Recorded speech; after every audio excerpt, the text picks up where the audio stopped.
যে জনগণের ক্ষমতা কি, বিদ্যমান সংবিধানকে নাকচ করে দিয়ে এই গণ অভ্যুত্থান জনগণের একটা কর্তৃত্ব এখানে উদ্ভাবিত হয়েছিল, কিন্তু সেই কর্তৃত্বকে ধারণ করার জন্য জনগণের অভ্যুত্থানের শক্তির উপরে দাঁড়িয়ে একটি অন্তর্বর্তীকালীন বিপ্লবী সরকার এখানে হয়নি। ফলে শেখ হাসিনা পালিয়ে যেতে পেরেছেন, তাকে পালিয়ে যেতে দেওয়া হয়েছে। বহু গণদুষ্কর, ফ্যাসিবাদের দোষক, খুনি, আওয়ামী লীগের মন্ত্রী এমপি অনেকে পালিয়ে গিয়েছেন। কিভাবে তারা পালিয়ে যান? তারা তাদেরকে পালিয়ে অনেকে মারাত্মক আহত হতে পারত।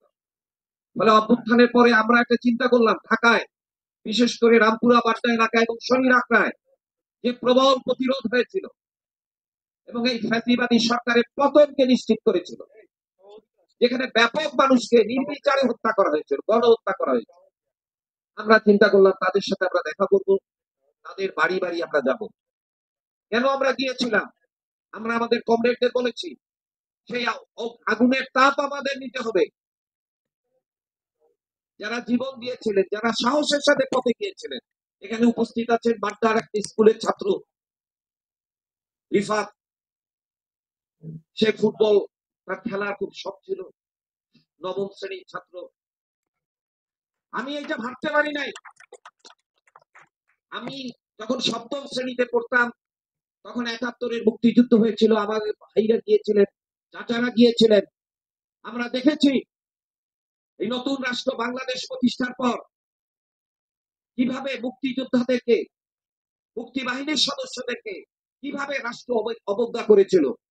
যদি আমার কথায় কারো প্রশ্ন থাকে, আপনারা লাইব্রেরিতে গিয়ে খোঁজ করবেন, ৭২ থেকে ৭৫ পর্যন্ত, তারও আর পরে পর্যন্ত এই সমাজে মুক্তি বাহিনীর সদস্যদের কোন মূল্য এই রাষ্ট্র দেয়নি।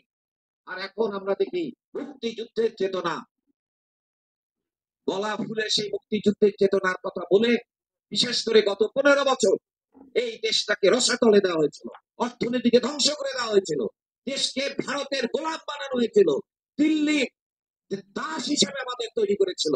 আমাদের তরুণরা প্রমাণ করেছে আমরা দাস হয়ে বাঁচবো না, আমরা গোলাম হয়ে বাঁচবো না, আমরা স্বাধীনতা নিয়ে বাঁচবো। সুতরাং স্বাভাবিকভাবে ৭১-এর সেই মুক্তিযুদ্ধের যেভাবে জনগণ তার সন্তানরা গিয়েছিল, তেমনি ২০২৪-এর জুলাইয়ের অভ্যুত্থানে আমরা বলবো একটা আকাঙ্ক্ষা থেকে তারা গিয়েছিল যে ফ্যাসিবাদের পতন হবে, জনগণের হাতে ক্ষমতা আসবে। সুতরাং আমরা মনে করি জনগণের হাতে ক্ষমতার জন্য লড়াই চলবে। এই অভ্যুত্থানের আগুনকে আমাদের জাগিয়ে রাখতে হবে। সমাজের মধ্যে যে আগুন চাপা ছিল গত ১৫ বছর ধরে, শত শত মানুষকে গুম করা হয়েছে, আয়না ঘরের কথা আপনারা জানেন। বিচার বহির্ভূত ভাবে কিভাবে হত্যা করা হয়েছে, মেজর সিনহাকে হত্যা করার পর আমরা জেনেছিলাম, পত্রিকা এসছে, সাংবাদিক ভাইরাই জানিয়েছিলেন যে ওই ওসি প্রদীপ সে নাকি ২০০ উপরে লোক মেরে ফেলছে। কি অবস্থা চিন্তা করেন। সুতরাং যারা আমাদের আইনের কথা শোনান, যারা যেসব সুশীল সমাজের লোকেরা আমাদের গণতন্ত্রের কথা শোনান, তাদেরকে আমরা বলবো যে খুব স্পষ্ট কথায় যে শ্রমজীবী মানুষ, শ্রমিক শ্রেণী, শ্রমিক, কৃষক, মেহনতি মানুষ, আমাদের এই জনপদে বহু আন্দোলন হয়েছে। গতকালকে সংবিধান সংস্কার কমিশনের একটা বৈঠকে গিয়েছিলাম, তাদের মতামত যে ৭২-এর সংবিধান পড়লে মনে হয় যে এই জনপদের মানুষ পাকিস্তান আমলে আন্দোলন করেছে। এর আগে এই জনগণের আন্দোলনের কোন ইতিহাস নাই।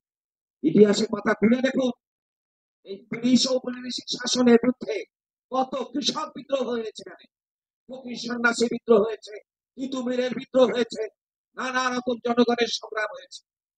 ব্রিটিশ সাম্রাজ্যবাদের বিরুদ্ধে যে লড়াই, এই সংবিধান পড়ে তো সেটা বোঝা যায় না। এই সংবিধানের মূল নীতির মধ্যে নাই বাংলাদেশ